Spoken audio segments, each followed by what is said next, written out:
EPFO ನೌಕರರಿಗೆ ಭರ್ಜರಿ ಸುದ್ದಿ. ಪಿಂಚಣಿ ಹೆಚ್ಚಳಕ್ಕೆ ಮತ್ತೆ ಲೋಕಸಭೆಯಲ್ಲಿ ಚರ್ಚೆ ಶುರುವಾಗಿದೆ.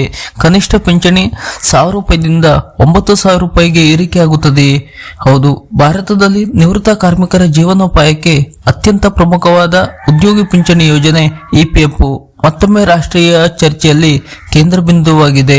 ಹಲವು ವರ್ಷಗಳಿಂದ 1000 ರೂಪಾಯಿ ಎಂಬ ಅತಿ ಕಡಿಮೆ ಪಿಂಚಣಿಯಲ್ಲಿ ಬದುಕುತ್ತಿರುವ ಲಕ್ಷಾಂತರ ನಿವೃತ್ತ ಕಾರ್ಮಿಕರು ಕನಿಷ್ಠ ಪಿಂಚಣಿಯನ್ನು 9000 ರೂಪಾಯಿಗೆ ಹೆಚ್ಚಿಸಬೇಕು ಎಂದು ಆಗ್ರಹಿಸುತ್ತಿದ್ದಾರೆ.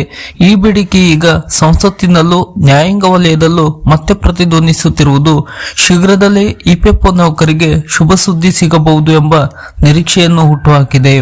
ಇಪಿಎಫ್ಒ ಯೋಜನೆ ಸಂಘಟಿತ ವಲಯದ ಉದ್ಯೋಗಿಗಳಿಗೆ ನಿವೃತ್ತಿಯ ನಂತರ ಮಾಸಿಕ ಪಿಂಚಣಿ ನೀಡುವ ಉದ್ದೇಶವನ್ನು ಹೊಂದಿದೆ. ಈ ಯೋಜನೆಯಡಿ ಕನಿಷ್ಠ 10 ವರ್ಷಗಳ ಸೇವೆ ಪೂರೈಸಿದವರಿಗೆ ಪಿಂಚಣಿ ಲಭ್ಯವಾಗುತ್ತದೆ. ಅಂದರೆ ಕಳೆದ ಹಲವು ವರ್ಷಗಳಿಂದ ಕನಿಷ್ಠ ಪಿಂಚಣಿ ಮೊತ್ತ 1000 ರೂಪಾಯಿನಲ್ಲಿ ನಿಂತಿದ್ದು ದುಬಾರಿಯಾದ ಬದುಕಿನ ಮಧ್ಯೆ ಇದು ಸಾಕಾಗುವುದಿಲ್ಲ ಎಂಬುದು ಕಾರ್ಮಿಕ ಸಂಘಟನೆಗಳ ಪ್ರಮುಖ ವಾದ. ಭಾರತೀಯ ಮಜ್ದೂರ್ ಸಂಘ ಸೇರಿದಂತೆ ಹಲವು ಕಾರ್ಮಿಕ ಸಂಘಟನೆಗಳು ಕನಿಷ್ಠ ಇಪಿಎಫ್ಒ ಪಿಂಚಣಿಯನ್ನು 9000 ರೂಪಾಯಿಗೆ ಹೆಚ್ಚಿಸುವಂತೆ ಕೇಂದ್ರ ಸರ್ಕಾರವನ್ನು ನಿರಂತರವಾಗಿ ಒತ್ತಾಯಿಸುತ್ತಿವೆ. ಇತ್ತೀಚೆಗೆ ಲೋಕಸಭೆಯಲ್ಲಿ ಕೇಳಲಾದ ಪ್ರಶ್ನೆಗೆ ಉತ್ತರಿಸಿದ ಕಾರ್ಮಿಕ ಮತ್ತು ಉದ್ಯೋಗ ಖಾತೆ ರಾಜ್ಯ ಸಚಿವೆ, ಕಾರ್ಮಿಕ ಸಂಘಟನೆಗಳಿಗೆ ಪಿಂಚಣಿ ಹೆಚ್ಚಳದ ಬೇಡಿಕೆಗಳು ಬಂದಿರುವುದು ಸರ್ಕಾರ ಒಪ್ಪಿಕೊಂಡಿದೆ. ಆದರೆ ಯಾವಾಗ ಮತ್ತು ಎಷ್ಟು ಪ್ರಮಾಣದಲ್ಲಿ ಹೆಚ್ಚಳವಾಗಲಿದೆ ಎಂಬುದರ ಬಗ್ಗೆ ಸ್ಪಷ್ಟ ಸಮಯ ರೇಖೆಯನ್ನು ನೀಡಿಲ್ಲ. ಈ ವಿಷಯ ಕೇವಲ ರಾಜಕೀಯ ಚರ್ಚೆಗೆ ಸೀಮಿತವಾಗಿಲ್ಲ. ಇತ್ತೀಚೆಗೆ ಸುಪ್ರೀಂ ಕೋರ್ಟ್ ಆಫ್ ಇಂಡಿಯಾ ಕೂಡ ಇಪಿಎಫ್ಒ ವೇತನ ಮಿತಿಯನ್ನು ಪರಿಶೀಲಿಸುವಂತೆ ಕೇಂದ್ರ ಸರ್ಕಾರಕ್ಕೆ ಸೂಚನೆಯನ್ನು ನೀಡಿದೆ. ಪ್ರಸ್ತುತ ಇಪಿಎಫ್ಒ ಲೆಕ್ಕಾಚಾರಕ್ಕೆ ಬಳಸಲಾಗುತ್ತಿರುವ 15,000 ವೇತನ ಮಿತಿಯನ್ನು 2014ರಿಂದ ಜಾರಿಯಲ್ಲಿದ್ದು, ಇದನ್ನು ಹೆಚ್ಚಿಸಿದರೆ ಪಿಂಚಣಿ ಮೊತ್ತದಲ್ಲೂ ಸ್ವಾಭಾವಿಕವಾಗಿ ಏರಿಕೆ ಕಾಣಬಹುದು ಎಂಬ ನಿರೀಕ್ಷೆ ಮೂಡಿದೆ. ವೇತನ ಮಿತಿ ಏರಿದರೆ ಏನು ಬದಲಾವಣೆ ಆಗಬಹುದು? ಇಲ್ಲಿ ಪಿಂಚಣಿ ವೇತನ ಎಂದರೆ ನಿವೃತ್ತಿಗೆ ಮೊದಲು 60 ತಿಂಗಳ ಸರಾಸರಿ ಮೂಲ ವೇತನ ಮತ್ತು ಡಿಎ ಸೇವಾ ಅವಧಿ ಗರಿಷ್ಠ 35 ವರ್ಷಗಳವರೆಗೆ ಲೆಕ್ಕಕ್ಕೆ ಬರುತ್ತದೆ. ಉದಾಹರಣೆಗೆ, ಸರ್ಕಾರ ವೇತನ ಮಿತಿಯನ್ನು 25,000 ರೂಪಾಯಿಗೆ ಹೆಚ್ಚಿಸಿದರೆ 10 ವರ್ಷಗಳ ಸೇವೆ ಹೊಂದಿರುವ ವ್ಯಕ್ತಿಗೆ ಪಿಂಚಣಿ ಸುಮಾರು 3,570 ರೂಪಾಯಿಗಳಷ್ಟು ದೊರೆಯುತ್ತವೆ. ಇನ್ನು 35 ವರ್ಷಗಳ ಪೂರ್ಣ ಸೇವೆ ಮಾಡಿದವರಿಗೆ ಗರಿಷ್ಠ ಪಿಂಚಣಿ ಸುಮಾರು 12,500 ರೂಪಾಯಿಗಳಷ್ಟು ದೊರೆಯುತ್ತವೆ. ಇದರಿಂದ ಸ್ಪಷ್ಟವಾಗುವುದೇನೆಂದರೆ, ವೇತನ ಮಿತಿ ಹೆಚ್ಚಿದರೂ ಎಲ್ಲರಿಗೂ ನೇರವಾಗಿ 9,000 ರೂಪಾಯಿಗಳ ಕನಿಷ್ಠ ಪಿಂಚಣಿ ದೊರೆಯುತ್ತದೆಂಬ ನಿರೀಕ್ಷೆ ವಾಸ್ತವಿಕವಾಗಿಲ್ಲ.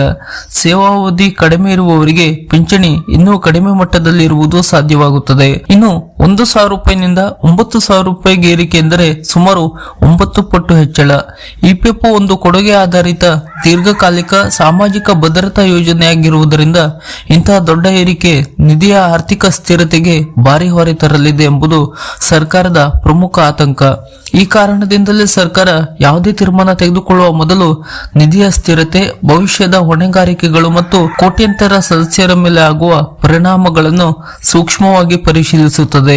ಇನ್ನು ತಜ್ಞರ ಅಭಿಪ್ರಾಯದಂತೆ ಸಮೀಪ ಭವಿಷ್ಯದಲ್ಲಿ ನೇರವಾಗಿ 9,000 ರೂಪಾಯಿಗಳ ಕನಿಷ್ಠ ಪಿಂಚಣಿ ಘೋಷಣೆಗಿಂತಲೂ ವೇತನ ಮಿತಿಯ ಹಂತದ ಹೆಚ್ಚಳ ಮತ್ತು ಅದರ ಪರಿಣಾಮವಾಗಿ ಪಿಂಚಣಿ ಮೊತ್ತದಲ್ಲಿ ಕ್ರಮೇಣ ಏರಿಕೆಯಾಗುವ ಸಾಧ್ಯತೆ ಹೆಚ್ಚು.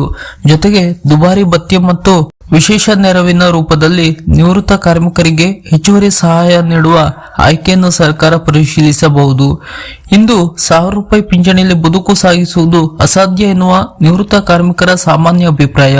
ಔಷಧಿ, ಮನೆ ಬಾಡಿಗೆ ಮತ್ತು ದಿನಸಿ ಖರ್ಚುಗಳು ದಿನದಿಂದ ದಿನಕ್ಕೆ ಏರಿಕೆಯಾಗುತ್ತಿರುವಾಗ ಪಿಂಚಣಿ ಹೆಚ್ಚಳ ಕೇವಲ ಆರ್ಥಿಕ ವಿಷಯವಲ್ಲ, ಅದು ಗೌರವಯುತ ಜೀವನದ ಪ್ರಶ್ನೆಯಾಗಿದೆ. ಇಪಿಎಫ್ಒ ಪಿಂಚಣಿ ಹೆಚ್ಚಳದ ವಿಚಾರ ಮತ್ತೆ ರಾಷ್ಟ್ರಮಟ್ಟದಲ್ಲಿ ಚರ್ಚೆಗೆ ಬಂದಿರುವುದು ನಿವೃತ್ತ ಕಾರ್ಮಿಕರಲ್ಲಿ ಹೊಸ ನಿರೀಕ್ಷೆ ಮೂಡಿಸಿದೆ ನಿಜ.